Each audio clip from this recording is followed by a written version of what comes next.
Hey everyone, welcome to the first episode of the Financial Medicine Show. My name is Min and this is Alisa. So the purpose of this channel is basically to teach everyone just basics of personal finance, which Alisa is definitely a pro at. And for me, I'm going to be talking more about medical topics. For the first episode, I just want to get a little bit of background into Alisa and let us know more about you and what is your background and what got you interested. So first question, tell me a little bit more about yourself. Sure. Hi everyone, I'm Alisa. I'm currently a student studying computation and data sciences, so it's kind of like data science. And I'm just kind of interested in personal finance and all about savings. Okay. Well, what got you interested into personal finance in the first place? Not everyone is interested in learning about this, right? Everyone is interested in making more money, having a lot more money, buying stuff, and getting all the things that the world has to offer. But in terms of personal finance and being good with your money and budgeting, if that's what you do, what got you interested in the first place? Sure. I don't think everyone can, we all can't be millionaires, but we could get to a point where we're financially secured. And I would say, I know not everyone has personal finance classes, but when I was personally in high school, I did take a class. I think it's just like personal finance because it's a requirement. But we played a lot of games, and I think learning through gaming or gamification really helped me got interested in it and seeing how, if you just everyone always talks about saving $5 every day for a latte type of thing, but if you actually save consistently and even if it's just a little bit, it always helps in the end. And in addition to that, we always hear news and stories about like, you know, this amount of Americans don't have $1,000 in their savings or they can't handle a $1,000 emergency. And I think that's something we should all be prepared for and help ourselves in the future as well. Okay. Yeah, that's really interesting because when I was going through school, we never talked about money or how to manage your money. So it's really interesting that you actually had that class in the first place. Do you have any stories of people around you where you think that this is missing? I mean, this is definitely an area of interest for you, but do you have maybe family members or friends who may need a little nudge in that direction? Tell me more about that.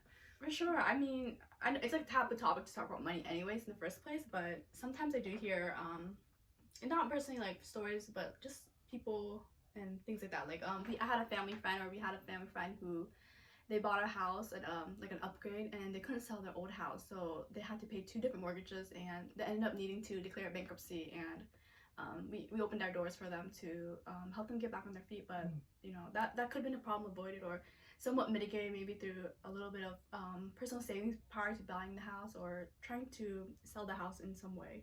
But I think it's important to have and something for the future to be secured. Okay. Well, that sounds like a pretty big situation. That's like high level kind of personal expenses type of deal.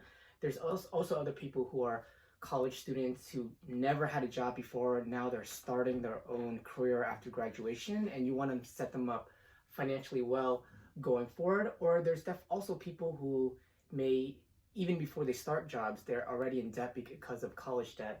And so I think that's an important topic. So we're going to go a lot more into details about methods and techniques and tips that you would recommend to people.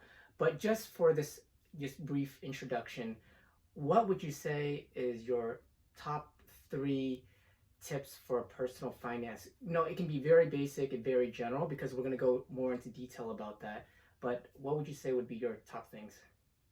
I think my top few things would be know what you make and spend. I think this is very important. After that, save and then kind of have some sort of budget or guidelines. I think in order to have some sort of guidelines for yourself or set amount of money, you need to know like how much are you actually bringing in from your job, or if you don't have any job, maybe if you're a student, just see how much money are you able to have per month from like scholarships or things like that, loans, and then plan out.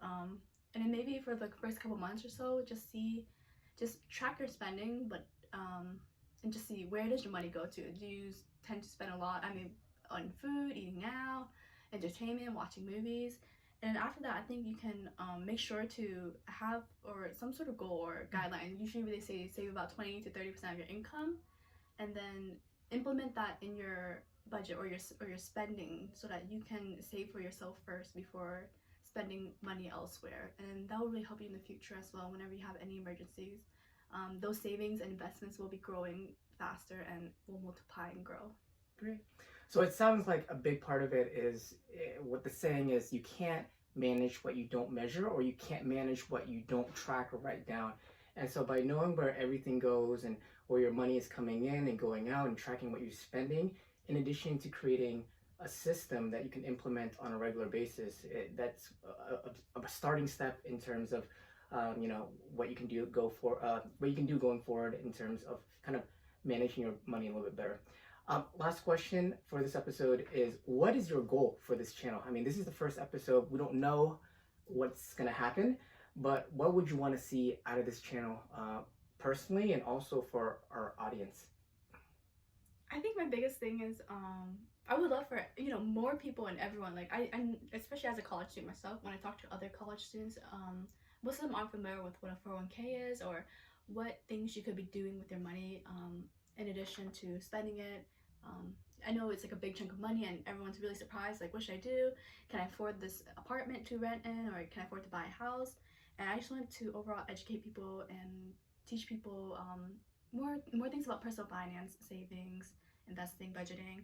And then also, in addition to that, just give another perspective. I know I'm just a college student, but I hope I can just share something with others. Okay, awesome. That's great.